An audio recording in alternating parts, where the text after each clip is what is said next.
Miss Kathy and Dot.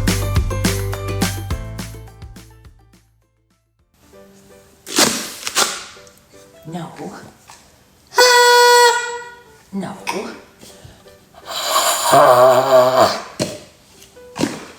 A sword for the Lord and for Gideon.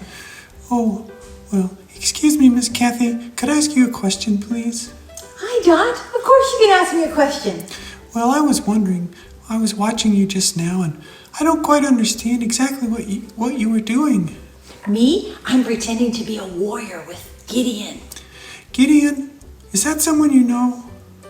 Well, I don't know him like I know you, but I have read his story in the Old Testament in Judges, chapters 6 through 8. And he led a small army against a gigantic armies, two of them. We are going to defeat the Midianites and the Amalekites. Goodness, well, that sounds quite dangerous. Yes, but we have a secret weapon. We do? What is it?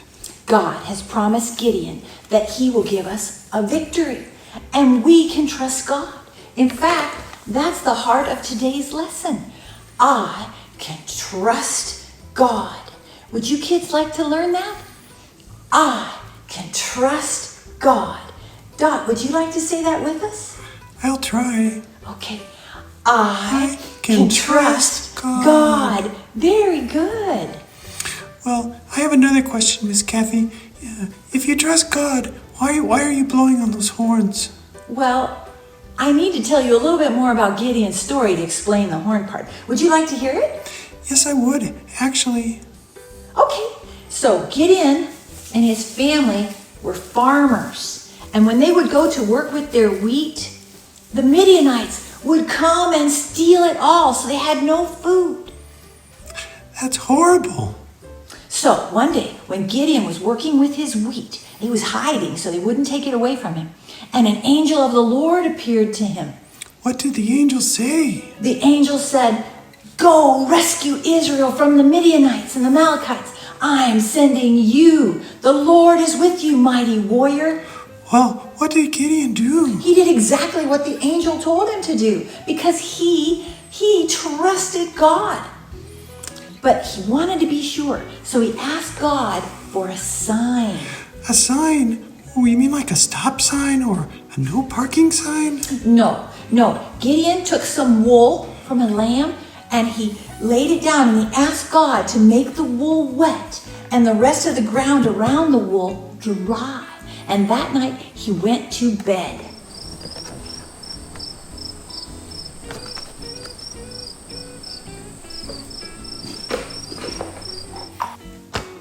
And in the morning, when he woke up, the fleece was wet.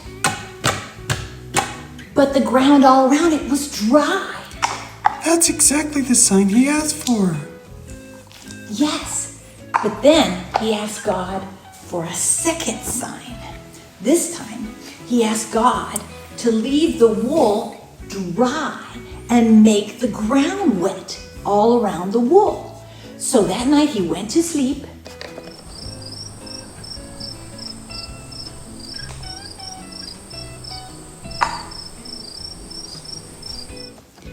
And when he woke up, the ground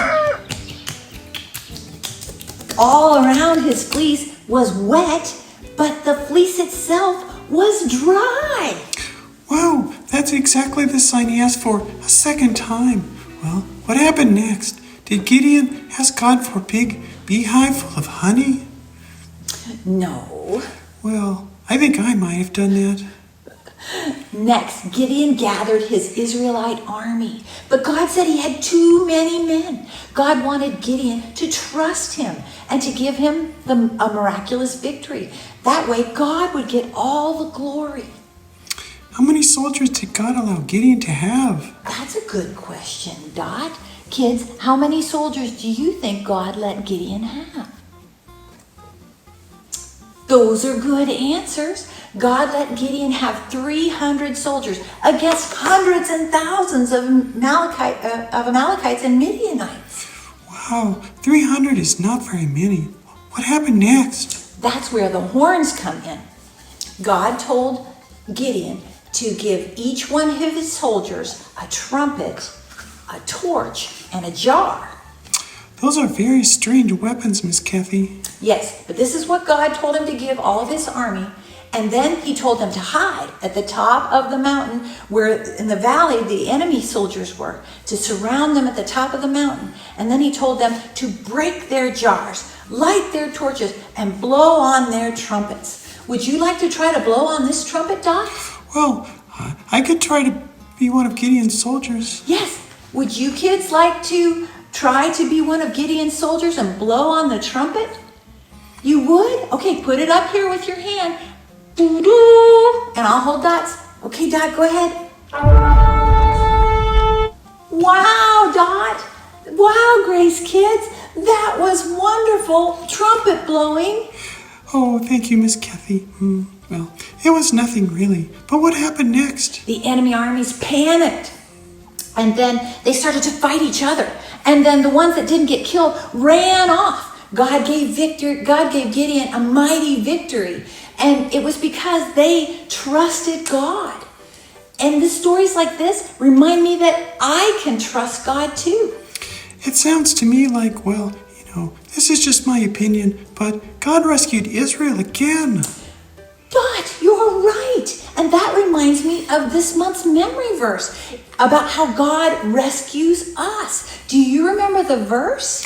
I think I do. Is it Psalm 13, verse 5? Yes, Dot, that's very good. Thank you. Do you remember the memory verse? Some of you said you did. Let's all say it together. Psalms 13:5. But I will trust in your unfailing love. I will rejoice, for you have rescued me. Miss Kathy, well, I know I've suggested this before. I hope you don't mind. But it's such a great story. Someone should make a movie about it. You're right, Dot. Our friends at Veggie Tales have made another movie, a silly version of this Bible story. It's called Gideon, the Tuba Warrior. Would you like to watch it with me right now? That would be wonderful. And maybe the kids could watch it with their families too. This is our last Veggie Tale video for this summer, so enjoy. Bye, kids. Thanks for being with us. Bye.